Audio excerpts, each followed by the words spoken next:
Hi everyone. Have you ever faced a challenge of not able to open VS Code from Git Bash? Let's see how to resolve it. Okay, I'm in my temp folder.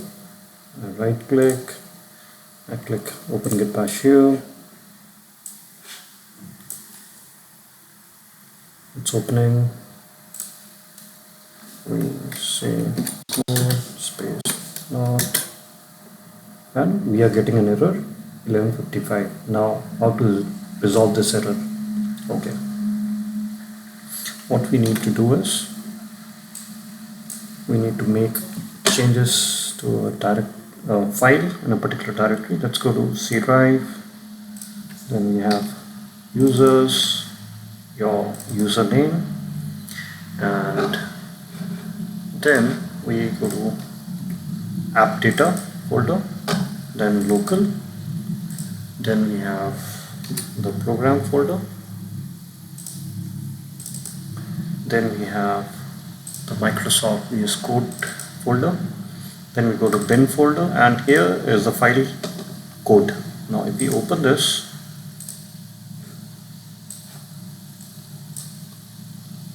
okay, this is the file, and okay, this is the particular line that we need to change. So here we delete this part,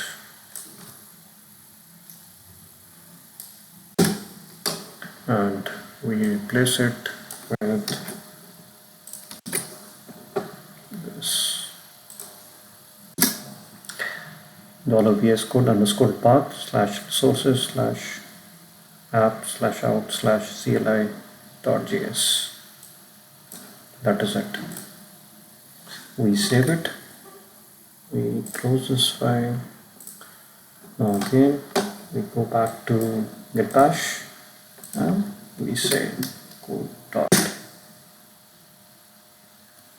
Yes, here we have the VS Code open. That's it for today. Let's meet in the next video.